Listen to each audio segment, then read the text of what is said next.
Hello everyone, আমি সুদেষ্ণা। তো আমি নিয়ে চলে এসেছি আরেকটা নিউ মিনি ব্লগ। তো বিয়ের তো অনেক কিছুই আমি শেয়ার করেছি, কিন্তু ব্লগটা শেয়ার করতে আমি একদম পারছিলাম না, কারণ সময়ের অভাবে। তো চলো এখন শেয়ার করা যাক। তো এই যে আমরা এখন বেরিয়ে পড়েছি বরযাত্রী যাব বলে, মানে বরের সাথে।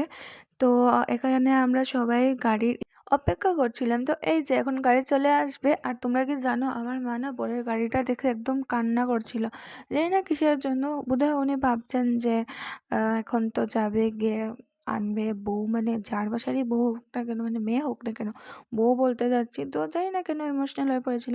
তো এই যে আমরা এখন বলতে বলতে চলে এসেছি মেয়ের বাসায়। আর এখানে দেখো কি স্প্রে ট্রে এগুলা মারছিল। যাই হোক, আমি তো ওই সব থেকে দূরেই ছিলাম, কারণ ওইসব আমার ভালো লাগে না। যাই হোক, তো এই যে আমরা ভিতরে চলে এসেছি। আর ডেকোরেশন অনেক সুন্দর সাজিয়েছিল, যদিও আমি পুরোটা ক্যাপচার করতে পারিনি ক্যামেরাতে। আর এখানে বউয়ের কি বলে এটাকে, হ্যাঁ, ফটোশ্যুট চলছিল। যাই হোক, তো আমরা এখানে বসে পড়েছি আর মিষ্টির প্যাকেটগুলো আমাকে দিয়ে দিয়েছে, আমাকে বলছে মানে আমাদেরকে।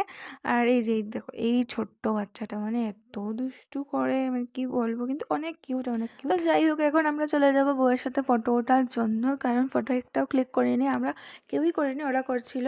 তো তোমাদের যদি আমার এই মিনি ব্লগটা ভালো লেগে থাকে তাহলে পেজটাকে ফলো করে দেবে। টাটা।